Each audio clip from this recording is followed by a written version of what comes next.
The attendees seems to have plateaued at about 13. Perhaps a few will join in a little bit.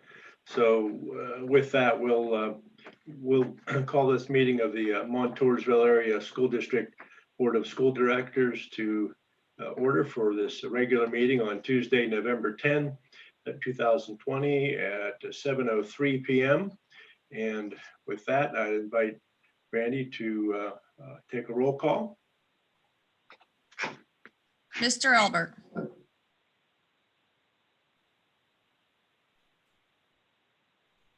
Mr. Albert.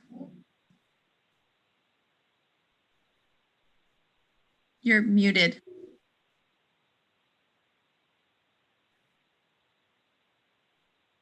Mr. Albert, we can't hear you. You're muted.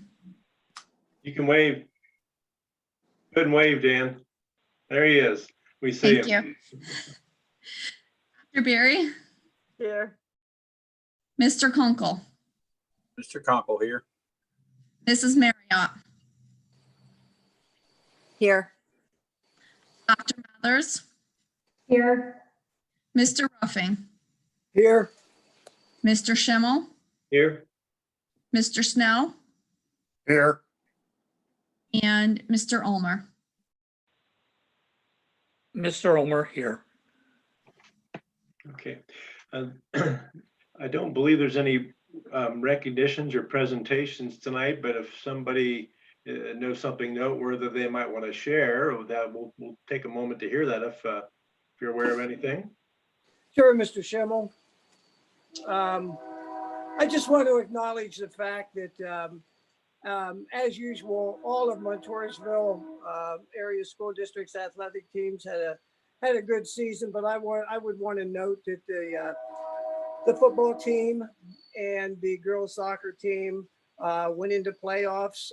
They enjoyed outstanding seasons, and we wish them all the best next year, and hopefully they come back and take it all the way. So congratulations to them. Thank you. Thanks, Mr. Ruffing. I don't believe our student representative has made it tonight, might not make it tonight. So with that, let's move on to the reading of the minutes. We have the October 13 regular meeting minutes and then the October 27 work session minutes. Has the board had a chance to review them? And if you have, I'd entertain a motion to approve them. Motion to approve. Second. All in favor, say aye. Or any questions or discussion on it? Okay.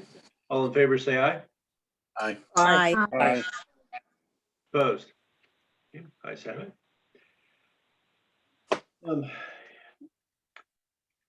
Are there any prior presentations, Superintendent? There are none this evening, sir. Okay, thank you. This time is time for public comment on the agenda items, and we did have a supplemental agenda that we added, I guess yesterday, and that supplemental has to do with hiring a insurance company to manage the Affordable Care Act requirements for the district. And also there's an approval for a substitute support staff that's been added as well. And then we have the regular agenda. So at this time, we'll open up for public comment only on agenda items. We're going to give you 3 minutes to speak.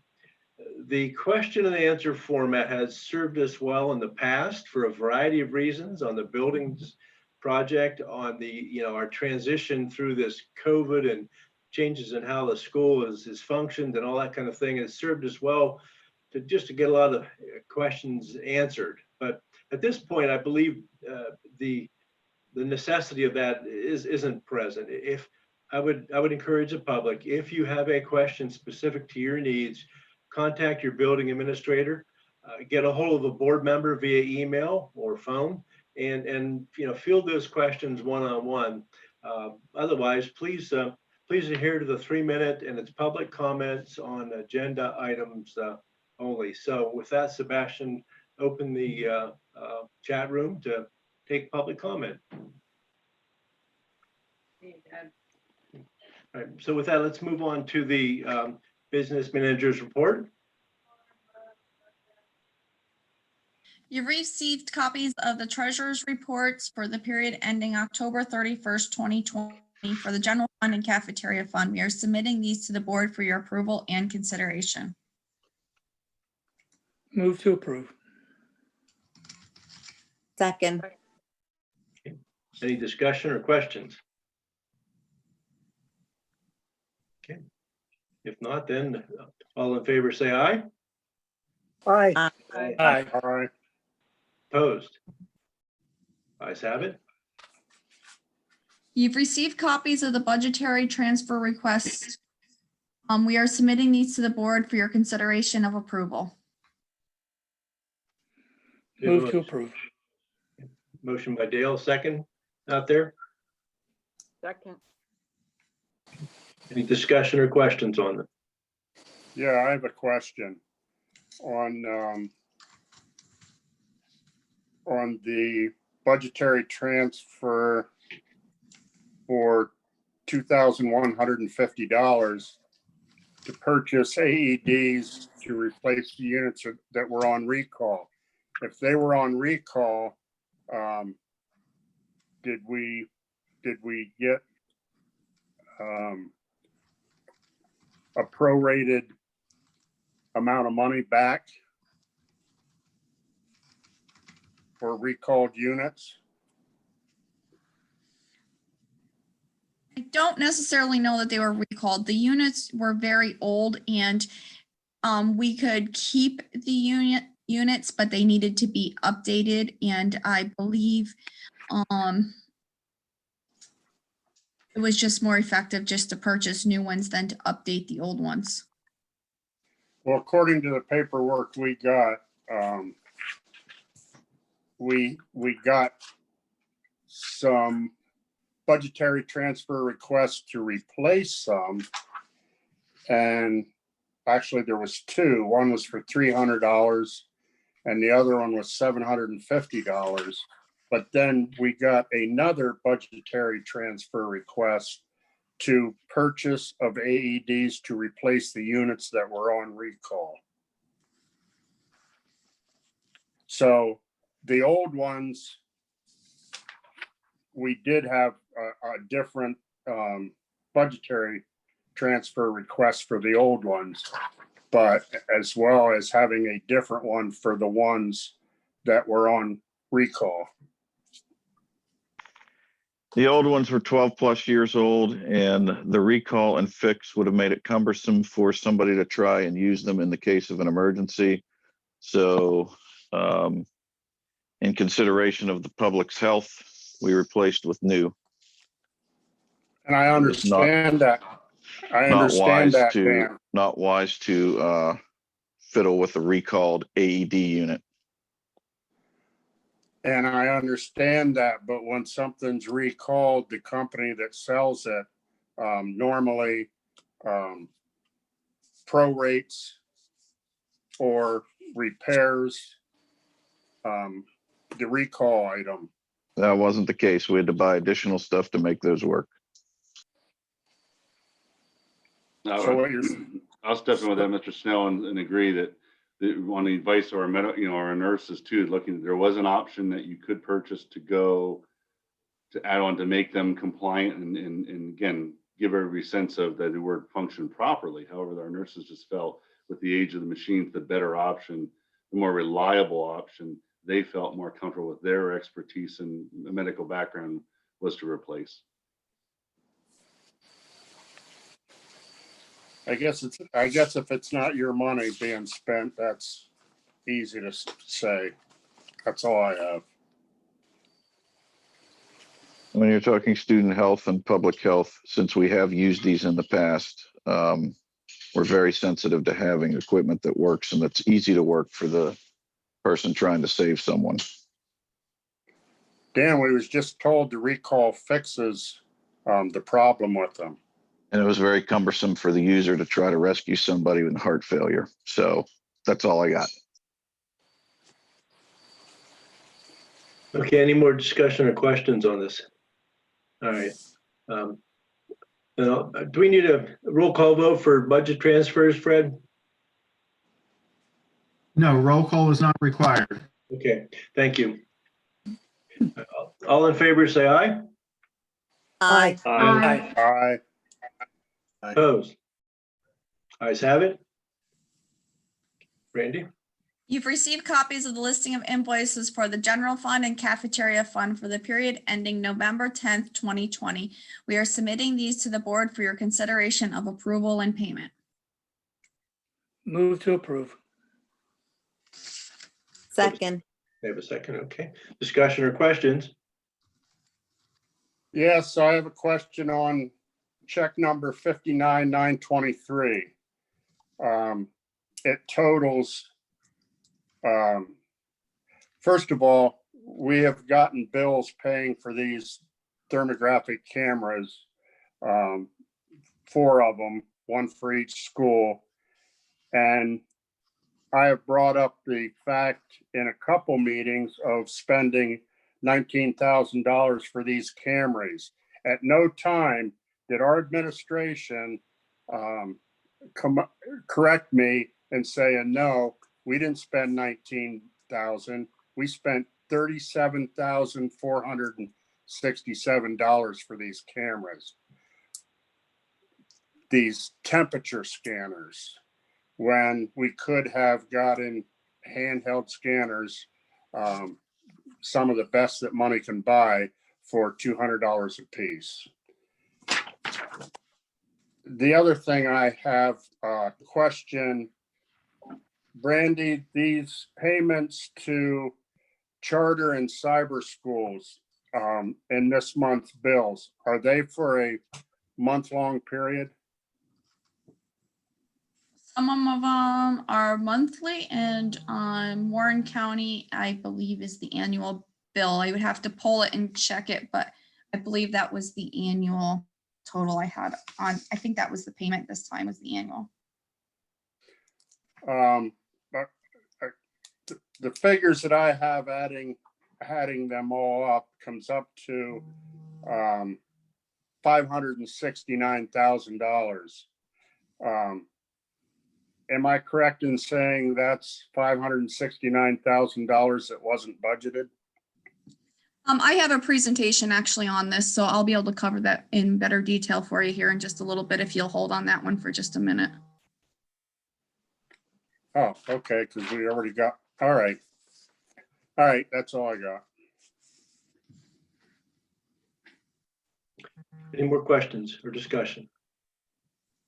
Okay, Brandy, would you take a roll call vote on that? Certainly, Mr. President.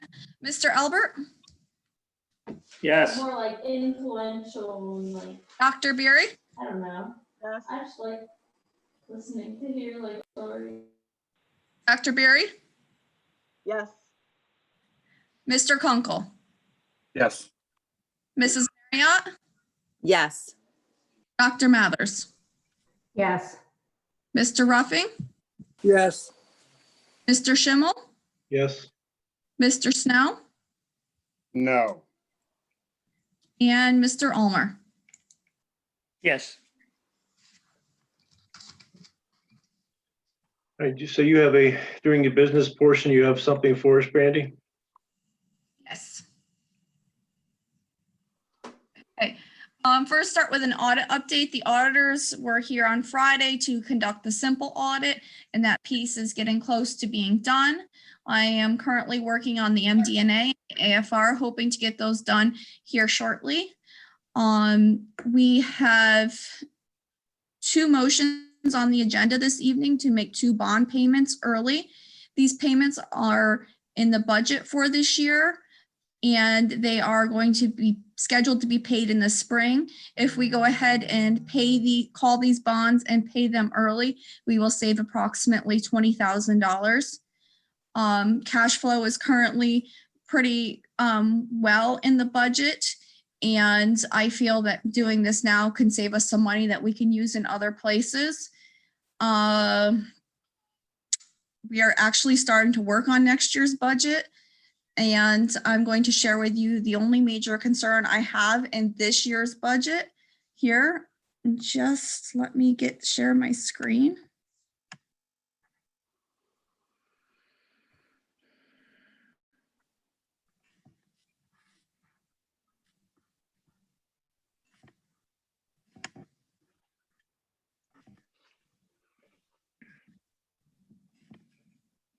Can everyone see that up there? Yes. Yes. Yes. So this is my big concern in our budget this year. We have, let me see here. We have 9 cyber charter schools that are outside the district cyber charter. Currently, and all these numbers are based on our October billings. So if students move in or out of charter schools, this will change, but this is just a moment in time looking at where we could be at the end of the year if nothing changes. So currently, our outside charter school costs will be just short of $1 million for the 2020-21 school year. The in-house cyber option has approximately 159 kids in it and will cost us right around $450,000. So total cyber charter costs that we're looking at are just a little bit over 4.1 million for the 2021 school year. Our budget is 575,000 is what is in our budget this year. So right now we're looking at being overspent in this one category by $833,000. So this is a concern here. And, we're continuing to try to monitor where we can come up with some of this money. And, part of the paying these bonds early, some of that money can go towards this. But it's important to remember that we do have our fund balance, and fund balance is to be used in times of uncertainty.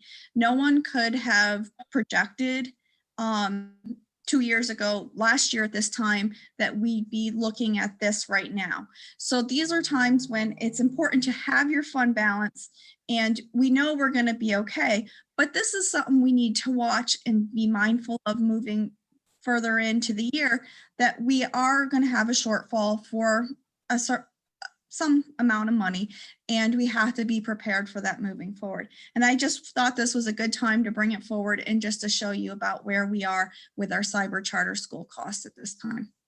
Does anyone have any questions on this? And I can Brandy, could you explain give, for you. Brandy, could you give me the numbers on enrollment in the outside and district cyber schools? Yes. Okay. So at this moment in time, when I put this together last week, we had 70 students that made up the outside cyber cost. And the district cyber option costs, we had 159 students. Thank you. Randy, if I could characterize how the costs play out with this, and I think it's relatively accurate. The outside cyber costs, when that student leaves the district, we actually lose our approximately $3,700 state reimbursement for that student. That's gone. And then we turn around and write about an $11,000 check or so to that outside cyber school that we do not even get any reimbursement on. So is that a fair characterization, what happens with the outside cyber?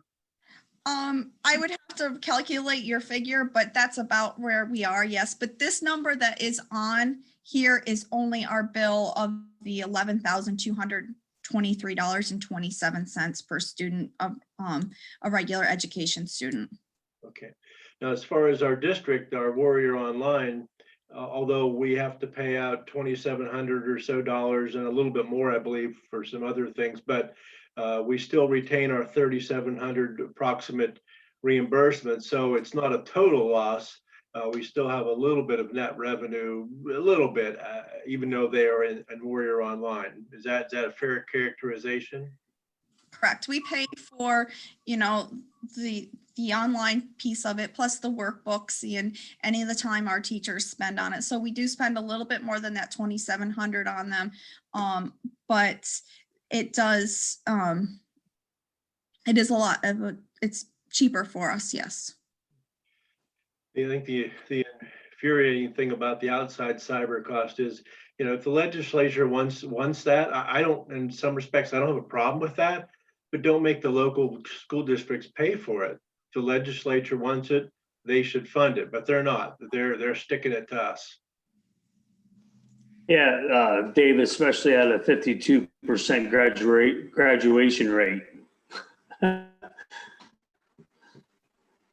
Brandy, another question, the reimbursement from the state of, I believe Dave just said it was $3,700. Is that correct? Per student? He is basing that on the basic Right. subsidy, and I have not ran any of those numbers due to the fact that our enrollment has changed so dramatically this year that I don't know the exact number. But when Dave and I sat and looked at it, I believe it was last year, it was right around that amount. Okay, that amount per student isn't, comes off that 833,000, correct? No, that has Oh, nothing to do with any of this. That would be our basic ed subsidy. Yes, but we get that subsidy for the students that are in the cyber school, correct? No, we do not. Oh, okay. What about the in-house?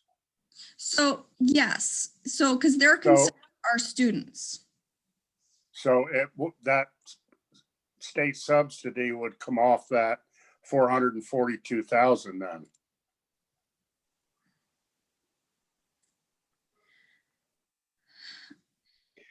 We were going to get These are subsidized. the bills. These are the bills we received. These are our expenditures for cyber. Our revenues have not dramatically changed at this point. I think the way to look at it is Off of this. This is our expenditure. This is where that it'll be at 1.4 million for cyber costs. That won't change. It doesn't.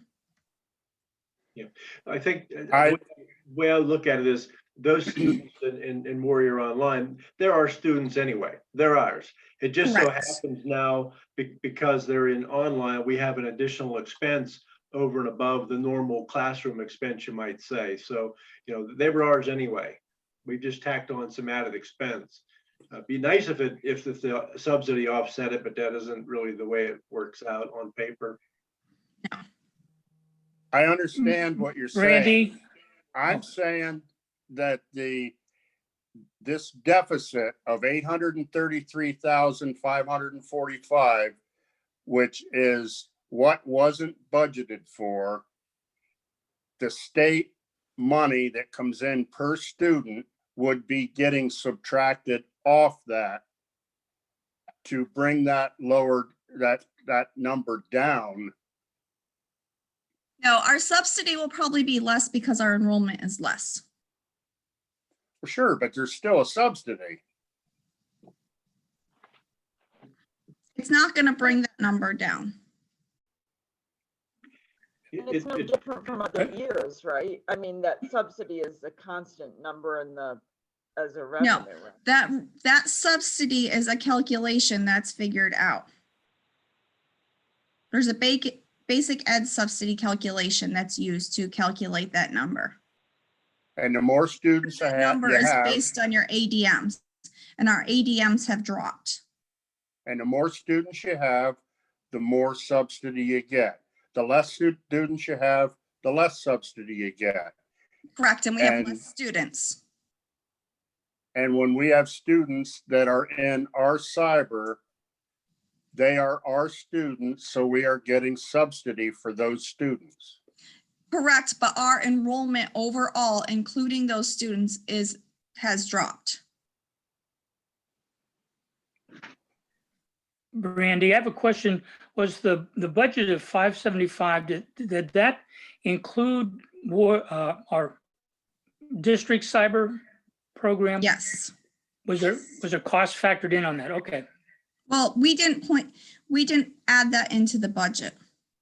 Because when we were putting the budget together, we didn't know what those costs were. Okay. So the 575 was really, that was our best guess on what the outside cyber costs were going to be.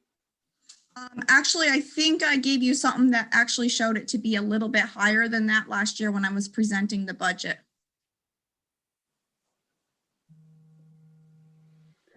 Okay. Wasn't our I cyber am cost remembering that now. Wasn't our cyber cost last year over 700,000? Somewhere in that range, yes. Oh. Okay.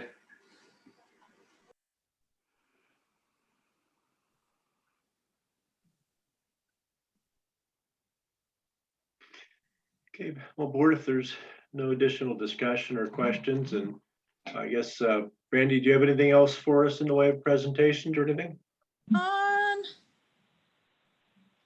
I think that's all I had on my. Yeah, I'm good. Thank you, Mr. President. I'll stop this here. Okay, thank you, Brandy. All right, then with that, let's move on to the superintendent's report. Superintendent Basin. Well, this afternoon, I would like to have all of our administrators provide their reports to the board. I would like to start with Denise Clark, since we are on the subject of remote education.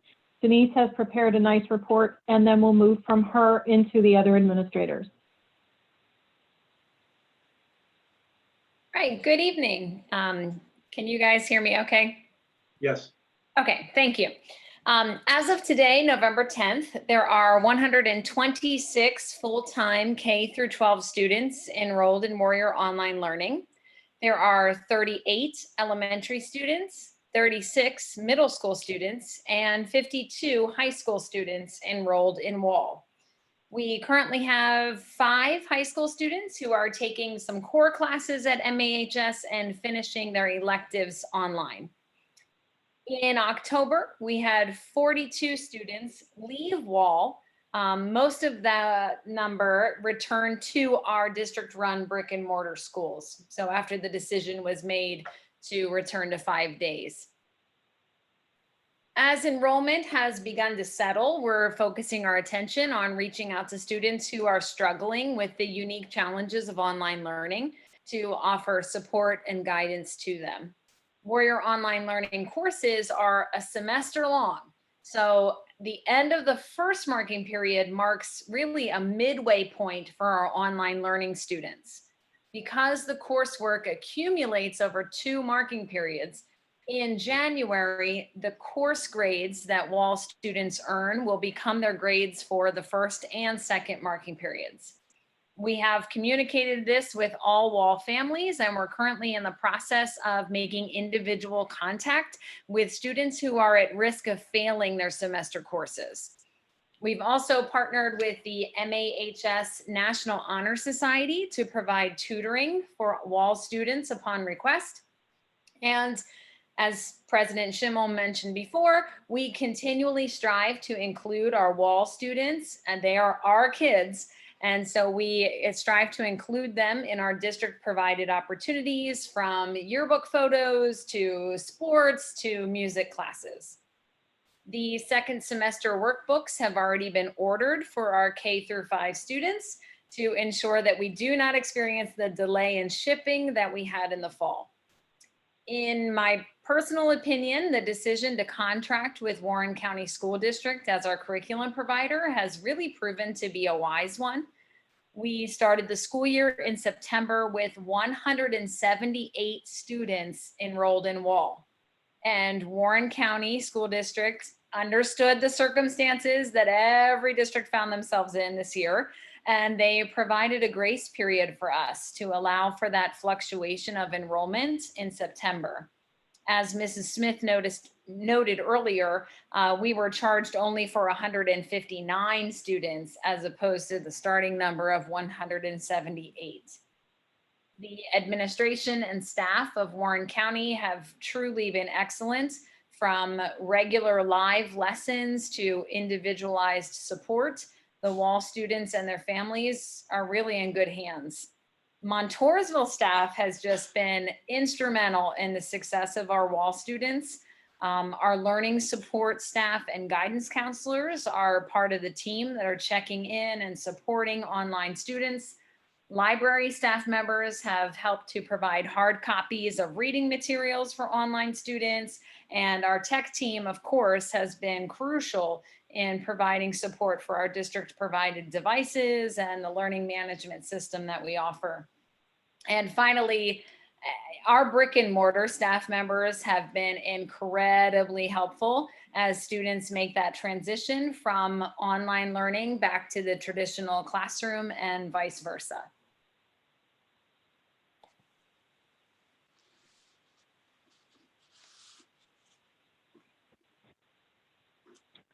Thanks, Denise. Absolutely. Sebastian, if we could please go to you next, that would be great. Sure. Okay, so since last October when I started in this position, my primary focus for the technology department has been safety, security, future readiness, and communication. Immediately, I dug right into the tech side of things. I took some time to review configurations, verify backups, and to bolster our security posture by hardening existing systems and implementing additional layers of cybersecurity. During this process, I put focus on our email system as well as our endpoint detection system, which were two areas that I saw needing the most improvement. With some obviously aging technology in our district, I also began research, and I began to discuss with the admin team about how we can develop and maintain a more structured plan of keeping our technology adequately up to date. This is an ongoing process, but I will say that if anything positive came out of the things that have happened this year, it would definitely be the huge leap forward in newly student accessible technology. I see our one-to-one program as a major benefit to our students. It also requires constant attention from our team. Thankfully, we were able to find our new technology facilitator, Aaron Runkle, who has been invaluable throughout this process and who continues to grow in his role daily. I'm extremely thankful to have him with us in the department. I'll also thank our library staff for their support of the one-to-one program. They've been working just as hard as we have. I don't think that we could support all of our students in all 4 buildings without the work that they've been doing. From day one in the department, I've also known that communication is one of the most important and often overlooked aspects of not only our department, but many technology departments. So I also made that a priority. And I've been trying to ensure the bi-directional communication, especially between the technology department and the administrative team. I believe we've accomplished that this past year through regular admin meetings. And I really appreciate Dan Taormina, who among all of his many roles has also stepped into that role of educational technology coordinator and has really helped us keep things rolling this year.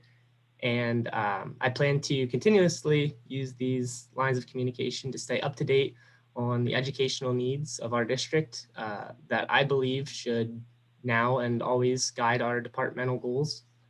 And then finally, I'll just say that, I heard Joe Nofo in our last admin meeting say about some of the things that he's been doing in the buildings. Something that he said was that our buildings are, they're basically alive. Just because today's problems are solved, we can't just relax and forget about them. We have to constantly be moving forward, monitoring the status of today and planning for tomorrow. So for all of the things that I mentioned today that are great, I can also think of 10 more ways that we can improve. So I'm going to continue looking at moving forward and working with all of the great people in the department and in the district as a whole. And we're going to continue making improvements and meeting the needs of our staff and students.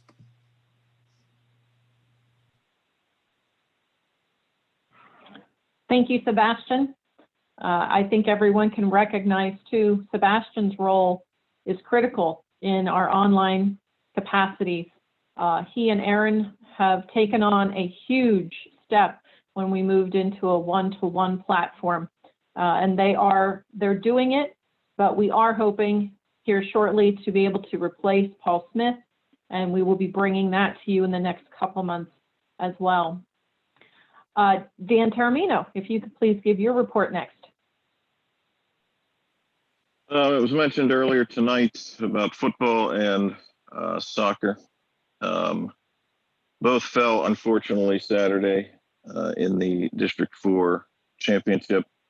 What I do want to mention that wasn't mentioned was Lydia Barber and Ray Sarr were doubles tennis team district champs and lost in the state quarterfinals to Riverside. So well done by them in the COVID fall sports. So I can tell you most of my days and evenings are spent on COVID, chasing cases, tracking cases, making sure that we continue to operate 5 days is the top priority of our school district at this time. We're also cleaning up from hybrid. A lot of time has been spent on getting kids that struggled in hybrid back on track with their grades. So a lot of effort has been put into that, and I can't thank Chris King enough for his time spent on getting kids and helping kids and putting them in the right places to get back on track. In the music and arts area, that is going strong. I know we had a whole lot of kids on quarantine from a couple of cases. And I know the art department spent time delivering supplies to those kids so they can continue their art classes. We are planning and Mr. Myers might be able to talk more about this as well. We're planning a holiday concert for the community, and that will be on our YouTube channel and whatever other social media we can get that out on. We are going to have a holiday concert for the community. I should probably say winter concert for the community that they can participate in. We're going to have that professionally done videography, and should be nice, something for the community to maybe take a break from all the madness and listen to some quality music from our music programs. Chorus, they are looking at some type of virtual concert in January to be able to provide. And what's interesting in COVID school is a lot of things are being done remote. I want to stress that we have tried to keep as many opportunities going for kids as possible. One of those examples is district chorus. We had 9 students audition for the PMEA district chorus, and all 9 placed in the top 20. So I want to congratulate those students. It's Maddie McLaughlin, Grace Allen, Lainey Messina, Jenna Moyer, Abby McLaughlin, Aiden Connor, Joey Watkins, Noah Huffman, and Christian Smith. So music program is alive and well during the COVID schooling. I wish I could get to more things and get to more kids, but COVID is really absorbing so much time from an administrative standpoint to be able to continue this 5 days. And I'm very concerned by the numbers. I'm going to again plead for everyone to wear those masks. It's becoming a struggle again. That little period of time we had, it's over. So we're back to policing masks as well. So I plead everyone, wear that mask. If you want 5 days of school, wear the mask, do the things that are asked to help control this thing. We need everybody's help in maintaining this. So that's all I have for this evening. Thank you. Thank you, Dan. Chris King. Good evening. Yeah, I'd like to piggyback on what Dan said. Kudos to our sports teams. They have overcome so many obstacles in the last couple weeks, and performed well. And then as far as education, I want to commend our teachers, our staff, but mostly our students. They have stepped up their game, and they have, for the most part, complied with wearing masks and keeping their distance and whatever. They have done well, so that makes my job easier. And so it's been fairly smooth so far this year, and I hope we keep it up. And again, kids and teachers need to wear their masks and keep everybody safe. So thank you. Thank you, Chris. Curtis Myers? Good evening, everyone. Just like to reiterate what Chris and Dan said at the high school. We've been keeping busy at the middle school with contact tracing and talking with parents. I really appreciate the parents calling in with concerns and making sure that we're abreast of what's going on with regard to the COVID concerns in the community. With that being said, we're still moving on with our STEM initiatives at the middle school. Steph Beadle has been working with the 5th and 6th graders and the teams, implementing those skills, working with Mr. Miller and Mr. Liddick as well, and the tech shops, integrating new STEM activities in there as well. We had a family code night here October 27th for the 5th grade. That was well attended. We've had, of course, the Red Ribbon Week here recently to stomp out bullying within the school. We had a poster contest where kids really did a lot of fun activities with the posters, and we had a winner of a $25 gift card with regard to bullying and drugs. So thank you to Mrs. Logue for her hard work and the McMap team for spearheading that. Again, tomorrow is Veterans Day. We have some activities planned for that. We encourage all students and staff to wear red, white, and blue. We do have a dress down day fundraiser for that. And as well, we want to thank the staff. We've raised over $300 with recent dress down days for Thanksgiving baskets for food over at Faith. So that's over $300 that we're going to share with the community. So I want to thank the staff and faculty for that fundraiser. We have new Builders Club members. And again, the Builders Club is a service agency. It's the largest service agency for middle school students. Our new editor this year is Braden McCourt.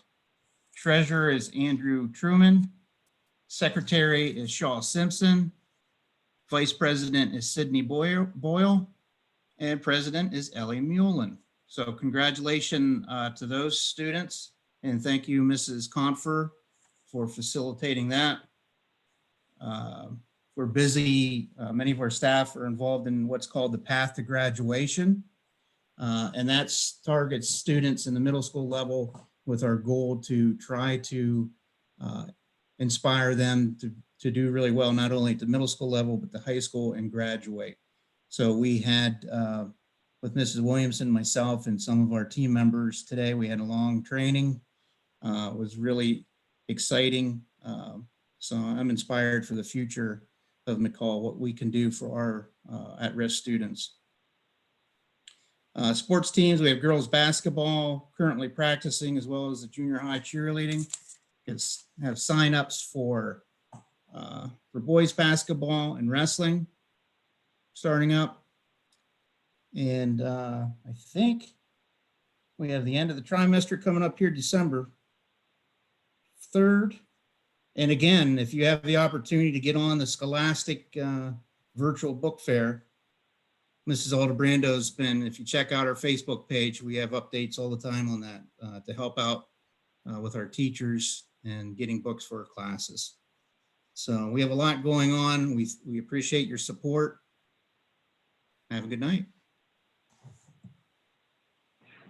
Thank you, Curtis. Thank you. Darrin Ferra.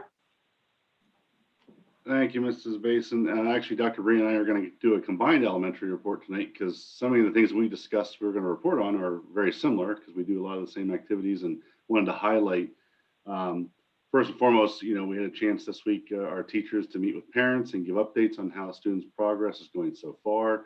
What a great opportunity to build that collaboration between home and school. As Mr. Myers mentioned, tomorrow's Veterans Day. And unfortunately, as we all know, life is different under COVID-19. And tomorrow is usually my favorite day of the year.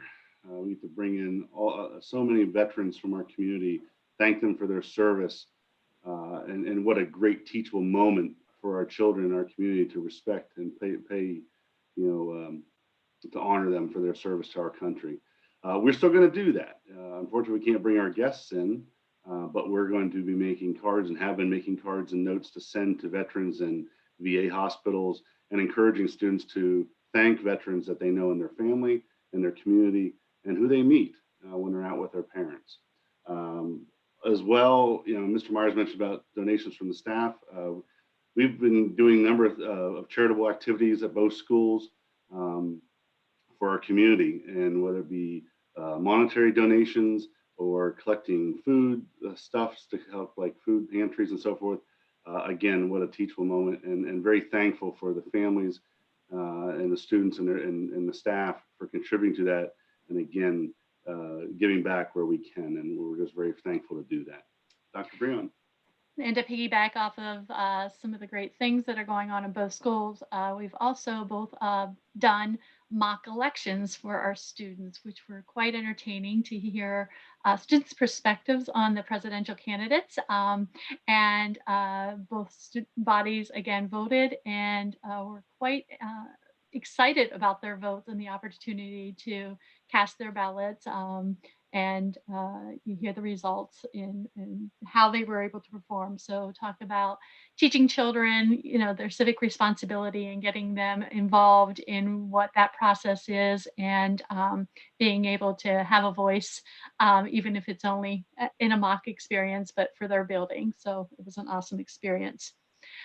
Second, we've had both buildings have our 4th grade students be trained for Peace Patrol by Mrs. Weiler and Mrs. Larson.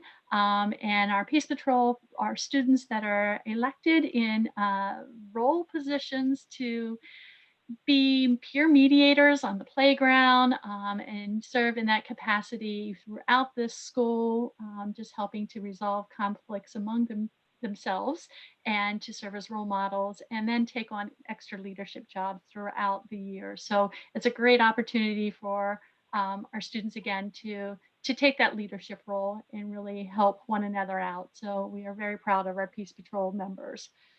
And the third thing that I'd like to highlight would be some of the new signage that you may see at Loyal Sauk Valley as part of our safety grant, and following with our positive school-wide behavior support initiative.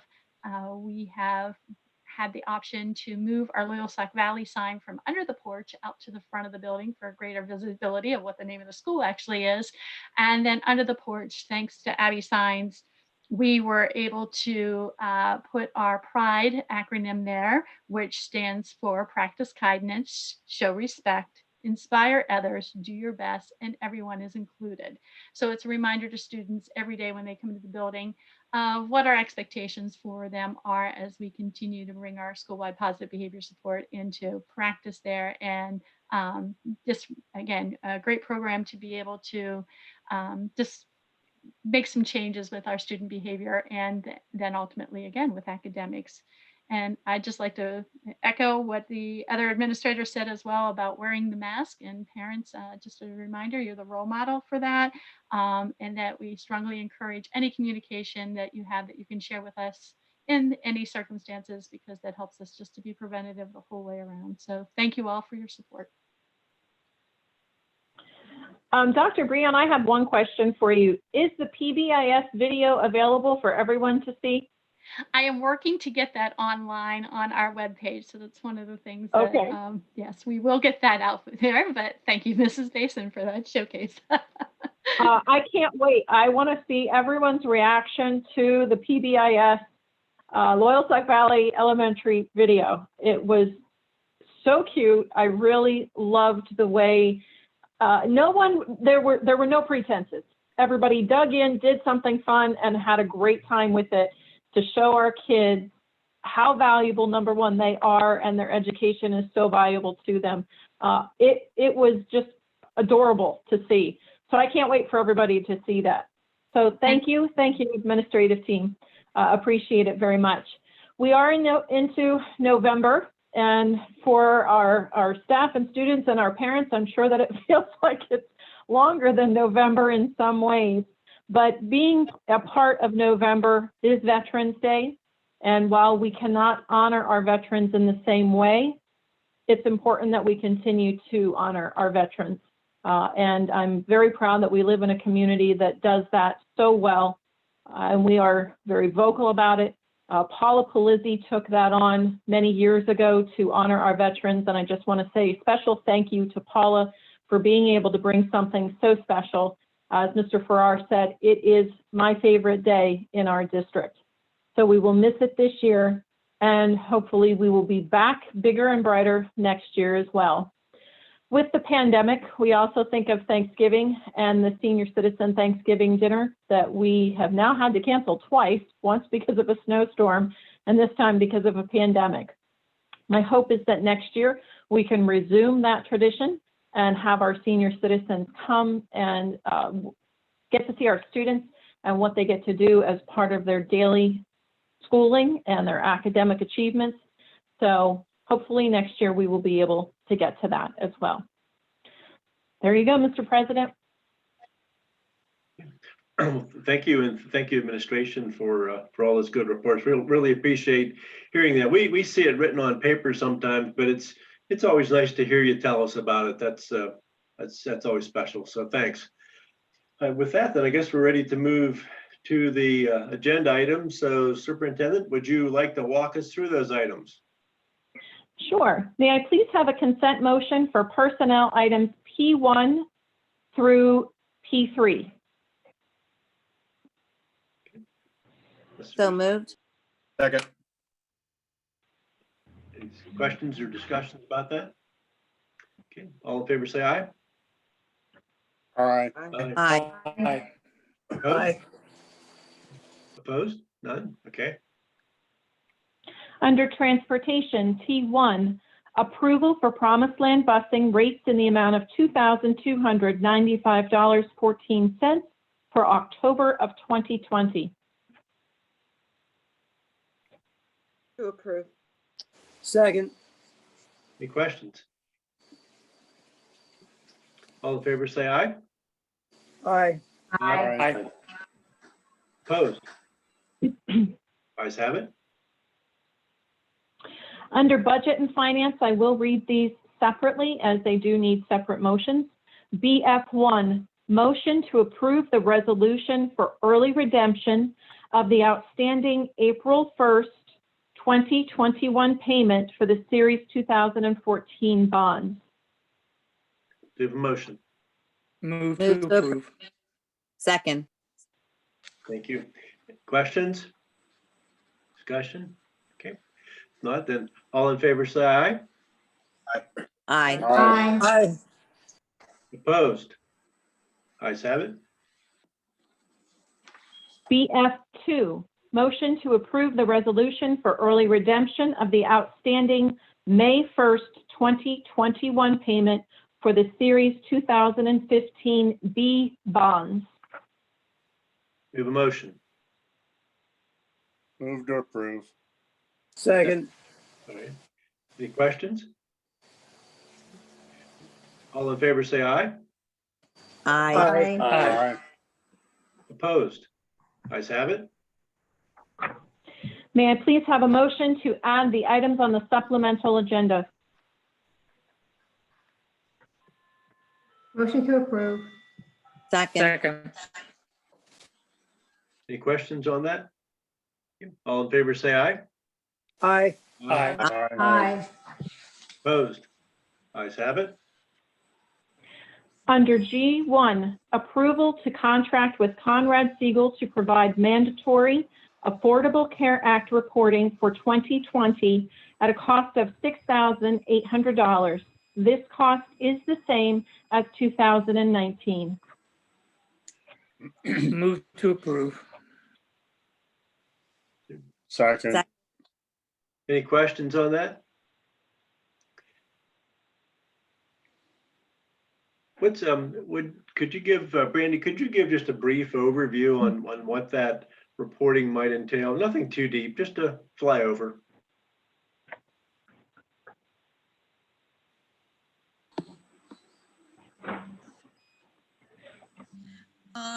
It's your ACA reporting, so you know the nice little letter you get for your taxes every year that tells you whether or not you had insurance for each month and the cost of your insurance. That's what that reporting is. Okay. All right. Thank you. Any other questions? Okay, if not, then all in favor, say aye. Aye. Aye. Opposed? Ayes have it. P4, approval of the following addition to the substitute support staff list for 2021 school year. Tiara Breezon, paraprofessional, and I do see that Tiara is online. Congratulations, Tiara. We welcome you to the district. We have a motion. Move to approve. Second. Any questions? All in favor, say aye. Aye. Aye. Aye. Opposed? Ayes have it. Okay, that finishes our agenda items. You have anything else? No? Okay. All right then. No. Thank you for walking us through that. With that, let's go to our committee reports then. And Dottie, would you walk us through that? Sure. The first one is PSBA. And on Saturday, I did attend the PSBA Delegate Assembly. It was held virtually, so I attended it from my dining room. I had sent everybody what they were working on, and we were voting on the bylaws. They revised a lot of that, just a lot of picking clarification of a few items, and then the platform, the legislative platform, and most everything passed. The addition of education reparation, there was a lot of discussion on that, and that was tabled. So unless that comes up in the next 6 months, it probably won't be addressed until next year when they meet again. And that's basically my report. Policy Committee, Mr. Ruffing. I have nothing, Dottie. Okay. Are you, Mr. Ruffing? And I have nothing, Dottie. Okay, thank you. Mr. Schimmel, LCTC. Just got an email from the director of the CTC, and just reporting about a couple of grants, a CARES and continuity of education grant. But other than that, it's things are business as usual, except for everybody wearing masks. It's business as usual. We meet not this coming Thursday, but next Thursday. Okay, thank you. Mr. Conkle, anything on Memorial Gardens? Yeah, I want to thank fellow board members who came on Saturday to rake, also the Kiwanis Club. We got it cleaned up in a fairly short amount of time. Missed the kids from the Key Club, so hopefully next year and this spring we can mulch and get back to the normalcy of Memorial Gardens. But thanks to everyone who helped clean it up.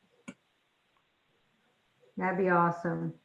I would like to thank Scott for all the extra work that he put in to make sure that that happened. And it was a nice turnout from Kiwanis. I certainly second Scott's thanking, that particular group. Yeah, and I think it's to note the lieutenant governor with the Kiwanis Club out of Lock Haven actually came down with a backpack blower and wanted to be part of the day, which I think the local Kiwanis really appreciated that. And speaking with him, it was something on his bucket list he wanted to do. So it's bigger than just Montoursville sometimes. Wow. Awesome. Mr. Almer, anything with budget? Nothing new. Okay. Mr. Albert, Buildings and Grounds. I have nothing.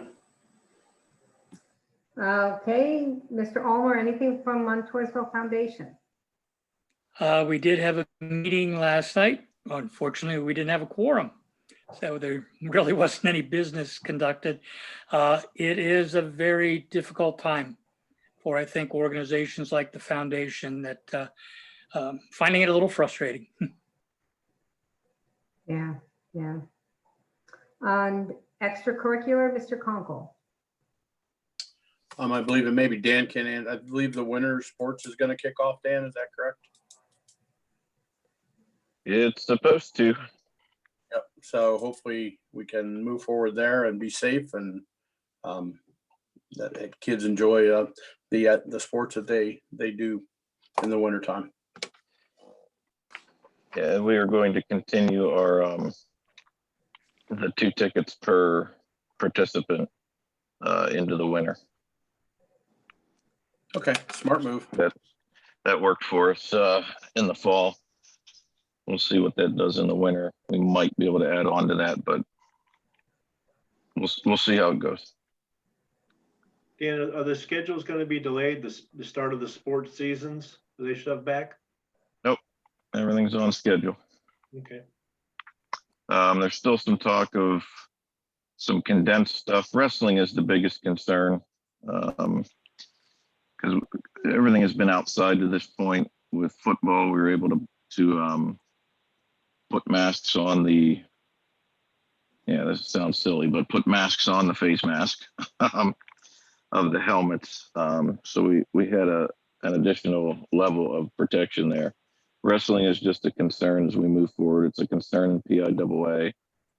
It's a concern in the league. We may not see the big tournaments that we've seen in the past. So still working on ironing that all out. So I know the big question is the Top Hat tournament, because that's so huge in this area for our wrestlers and wrestling fans. So that's, stay tuned. Thanks. I guess that finishes the committee reports then. Before we go into public comments, for I guess open public comment time, after this section is done, the board will be discussing what we do in terms of in-person, when, how soon, how, so we'll take up that issue. So for those in the public that wish to comment, that also will be in the mix. So if you have some thoughts on board meetings, feel free to add your thoughts. So with that, we'll move to the public comments. Again, it's 3 minutes. And if you have questions, I just strongly recommend you get a hold of the right person who can give you that personalized answer. So with that, Sebastian, go ahead and open up the chat. Okay, Sebastian, I'm not seeing any more hands. You can go ahead and close the chat room.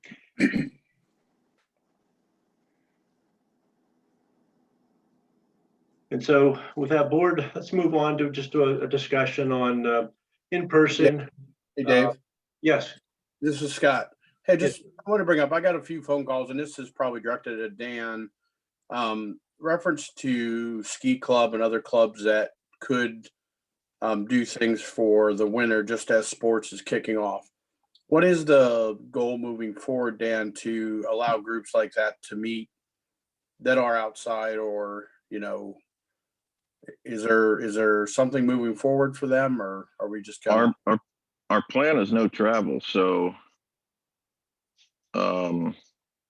until that's changed, I mean, ski club can use their name and stuff to get the discount, but we're not sending vans, we're not sending buses, and we're not doing field trips. So until that's changed in the health and safety plan, I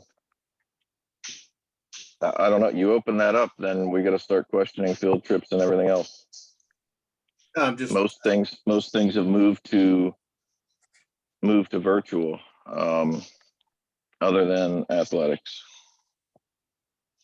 So because the athletics travel bus wise, that's different in the health and safety plan.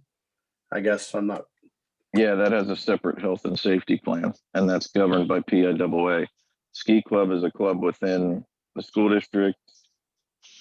Because it's a club governed by the school district, it has its insurance with the school district. It's just a different animal. It's not the same as athletics. Even though it is a sport, it's not a PIAA sport. Okay, thank you. Okay, I'd sent out that evaluation I tried to do on meeting, the implications of meeting in person, staying virtual, the three different buildings. And I just racked my brain trying to find basically as much good and bad as I can for all the scenarios. So if you have some other thoughts on things that I most likely left out, please, share them. And I guess let's try to resolve this, at least in the short term anyway. So your thoughts? What I'd like to say is, I noticed that, first of all, I'd like to ask, is that, will you make that available for the community to see what you come up with on that email? Sure, yeah. And I noticed that you come up with a lot of cons and not very many pros. I'd like to challenge some of them cons. One of them that seemed to be a recurring theme was that there wouldn't be enough room. As you can see, the attendance tonight isn't anything like it was when the school was shut down and people were interested in seeing when our kids were getting back in school and also when sports was going to be allowed. I said that very same night that anybody that wants to speak would come to the meeting, a live meeting, and those that wish to observe could just watch the live stream because every meeting is live streamed. Another thing on your cons was that they wouldn't be able, because of board members wearing masks, they wouldn't be able to understand what they was saying, basically. Board members only need to speak clearly for the audio to be heard and understood. You have checking temperatures would be a problem. We have approximately 2,000 students getting checked every school day along with staff. I don't see a big problem checking 20 to 30 people coming into a board meeting. I don't see a problem with compliance for masks. I believe that we have responsible people in our community, and if we required them to wear masks to a meeting, I'm sure they would comply. You say it would be less convenient. My question for you is, for who? You say it's a higher COVID risk. Higher than what? Lowe's, Wise's, Walmart. You also say that staying virtual Zoom meetings like this is significant board preference. my statement is, when we all were elected, the preference wasn't supposed to be ours. It was supposed to be our constituents' preference. And finally, the bottom line for me is we have administration, teachers, bus drivers, other district staff, and students that are in school and in all areas needed for proper education. I think that we should be available for people to face us one-on-one when they have a problem.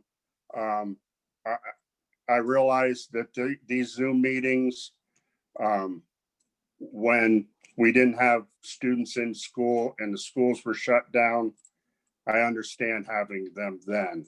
But when we are back to 5 days a week, or for students, staff, and everybody, I think that for us to meet in a board meeting so the public can face us one-on-one is the way to go. Thank you. Now, keep in mind that one of the paragraphs I said, this assessment makes no attempt to quantify the magnitude of the pros and cons, either quantitatively or qualitatively. It is left up to each board member to undertake that exercise. So the pros and cons may mean nothing to a person, to a board member, or they may be significant to a person. And it's so subjective as to the harms benefit analysis that we all have to do in looking at the pros and cons. And so that's what this does. The board, or this document, does not make any recommendation. It isn't. It's not in there. And I tried to find, believe me, I tried to find as many pros as I could. And sure, there's a lot of cons, and some of them are not that significant, but they're there. They exist. But they may not mean much at all, but they're there. So that's what I was trying. That's the exercise I was trying to go through. As far as not being enough room, Ron, I'm looking at there is room. Actually, there's room in the high school, and there's room in the commons to do meetings. I believe that is doable from a room size standpoint. I don't think we have a problem there.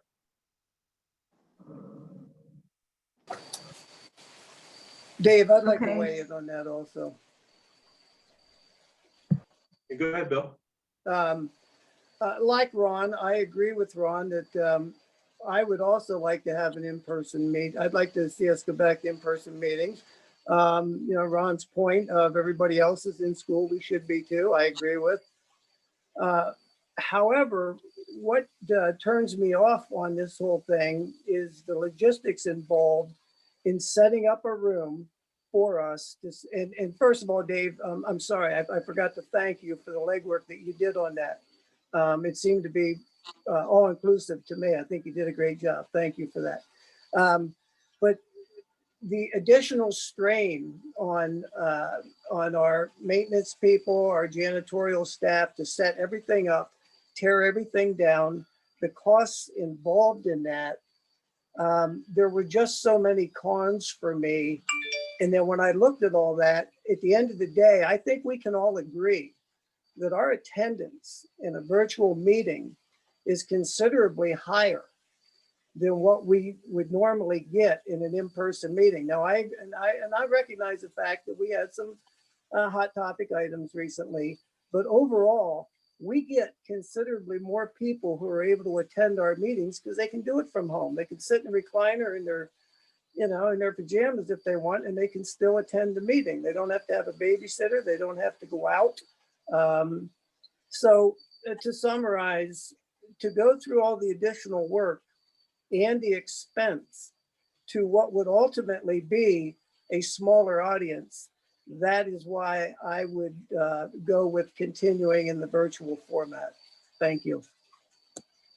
Bill, if you go online and look on our YouTube channel and look at the attendance on the YouTube videos that are live streamed while we're in them meetings, you'll see that the attendance is higher than what it is here. Those people that watch the live stream and go on YouTube, those are the people that don't necessarily want to speak, but they're the ones that are interested in what's happening in their district. The people that want to speak should have the chance to stand in front of us, look face to face, and be able to speak. Yeah, and I think- I won't disagree, Ron. I'm sorry, Dottie. I'm very quickly. I won't disagree, Ron. I believe face to face is the way to go. However, my opinion and the costs involved with that remains unchanged, but thank you. Well, I think the cost is getting over exaggerated myself, but that's my opinion. Okay, I think that the con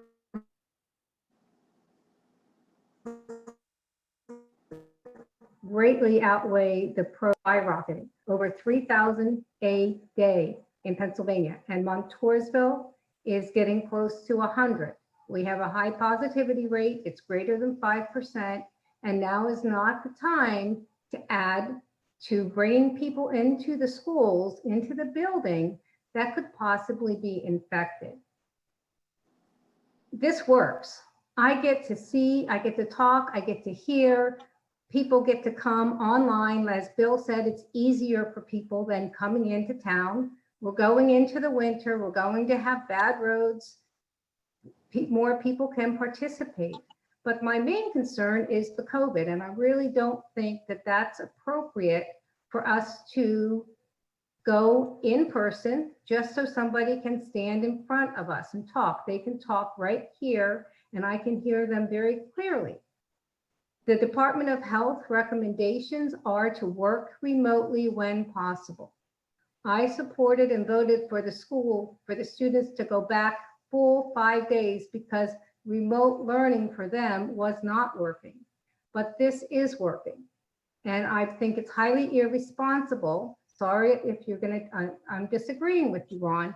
It's highly irresponsible for us to open up the school to potential more COVID cases as visitors come in.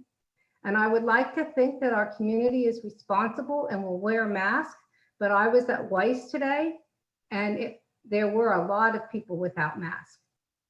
And I only go there once a week to shop. I go to my work, I do what I have to do, but otherwise I'm taking precautions to prevent the spread of COVID. And I think meeting virtually would be the responsible thing to do. And as you know, Dottie, masks are not a requirement at WISE. We would make masks a requirement to come into the school to a board meeting. It's a requirement for our students, it's a requirement for our staff, and it would be a requirement for the community to come into school for a board meeting. They would get the same treatment as we get. Actually, they would get better treatment than right now than we're giving our students and staff, because we would require them to social distance. They would get their temperature monitored when they checked when they come in, and they would be required to social distance and wear their face masks. I'm going to agree with Dottie and Bill. With the rising cases, now is not the time. I do look forward to the day where we can go back to meet in person, but now is not that time.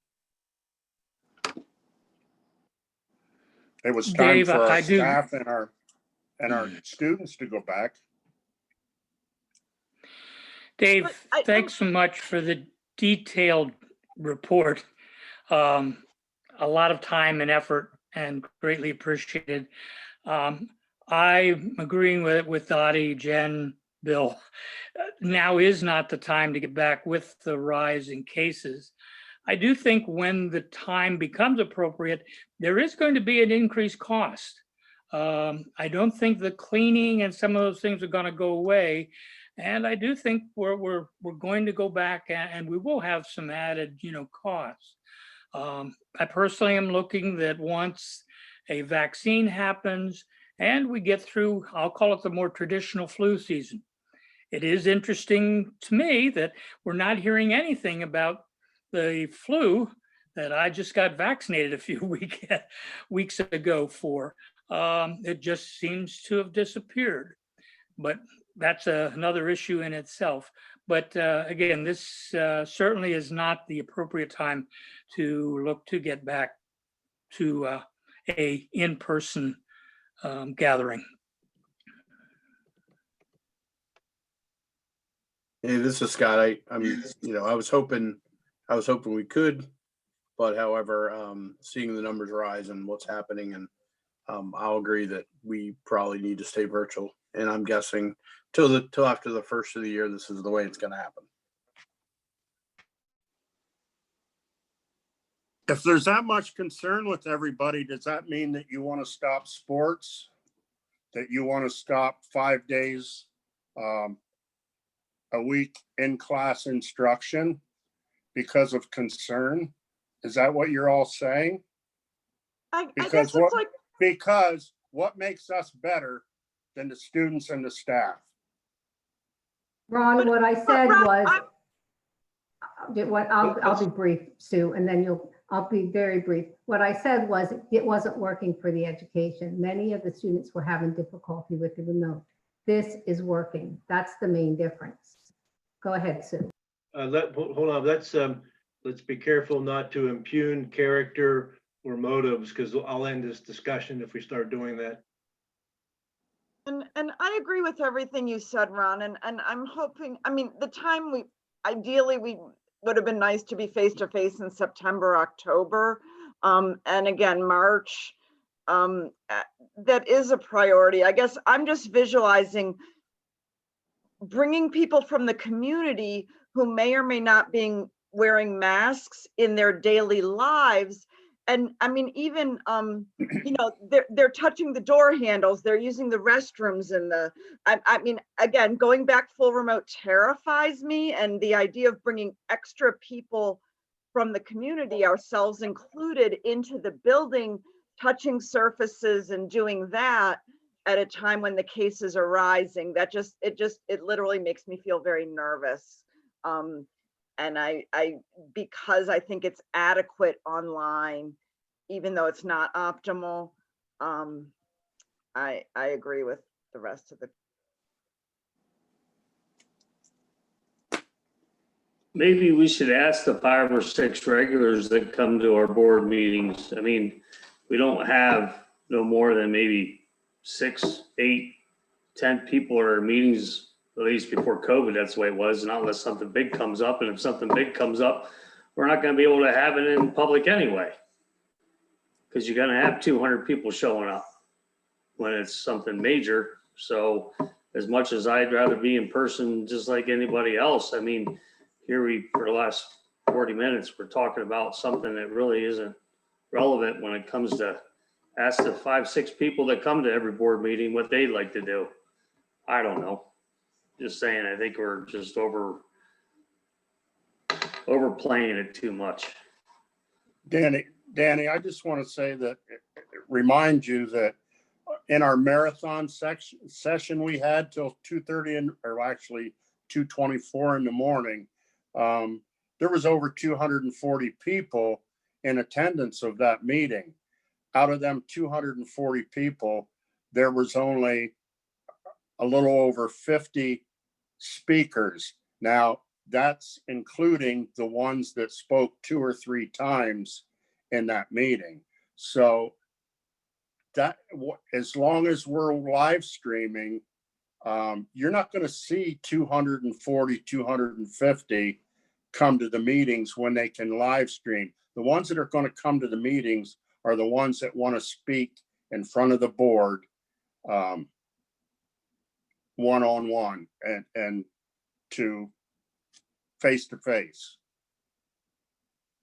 I think we've had some meetings in the past where many people attended, but not everybody spoke. I think when someone's fired up to hear about an issue, I think they'll come out to hear it in person. but I don't know that they all are going to want to speak. So there's a potential, I think, if we have a hot issue to be overrun and not be able to handle the crowd. But I don't know how big a potential it is. But I hear a sentiment on the boards that we're just going to take this a month at a time, and we're probably into the turn of the year, and we're just going to revisit it when it looks like it's a time to revisit it. And I don't think there's anybody that doesn't agree with the notion that we're going to get back there. It's just a question of when. We're going to get back in person, and we want to get back in person. It's just the right timing. So we're going to maybe we are going to disagree on the timing of it. That's what this is all about. Mr. Schimmel, I would ask that that you open public comment back up in case somebody wants to speak on this after our discussion that we've had here. Well, we could do that then. Yeah, just to follow up there, what Dave was saying, Ron, I do appreciate anybody who wants to do one-on-one. And I think that the people that want to do one-on-one would completely understand, the circumstance that we're under right now with the whole situation. I don't think people are going to look at us and be, I can't believe you guys aren't going back in person. I don't really see that coming from anybody, but I mean, that's just my take. I don't misconstrue what I'm saying. I want to go back in person just as much as anybody else does, or get on with our lives over this crazy, stupid stuff we're dealing with. But not that I want to use the word stupid, but kind of is. But anyway, just so I get my point across, I'm not trying to downplay it by no means. It's just that we just, I just think people would understand on the one-on-one side that, a little longer ain't gonna hurt. Danny, I would agree with you as in the public. I don't have people asking, why are we in person? A lot of people enjoy this. A lot more get on and watch just because it's easy. And so I would agree to the point that I don't have people push me to get back in person. And I just want to reassure the public that, we carefully read every single email you send us. And I've been listening and is moved by people sharing the public comment on Zoom. Now, Ron, your point may be it's less satisfying for the public not to be face to face with us, but I guess I just would want to reassure everybody that when people send those emails to us and share how strongly they feel over Zoom, that's very impactful from my end of hearing their point of view and respecting their feelings on things. And I've been swayed to vote how I didn't originally believe because of that public feedback. So I guess I would just want to reassure the public that from my end, it doesn't diminish me taking everyone's views seriously and what they feel strongly about.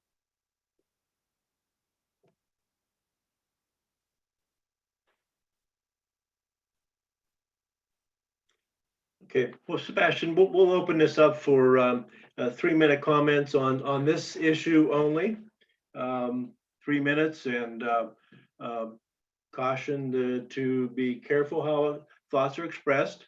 And then after that, we will adjourn. But so if the public wishes to offer a thought on this what I'll call a temporary arrangement, feel free. Let's close this out now, folks. We know what we got to do, and we're going to be vigilant and keep an eye on when's the right time, and we're going to do it. We'll be there as soon as we can. I want to be there. I don't like a screen, frankly. I don't like it. But with that, I think that's all our issues for the night. Let's we'll entertain a motion to adjourn. Unless you want to stay here. Move to adjourn. Oh, we have a motion from Dale. Second. We have a second. All in favor, say aye. Aye. Aye. Opposed? All right. Good night, folks. Good night.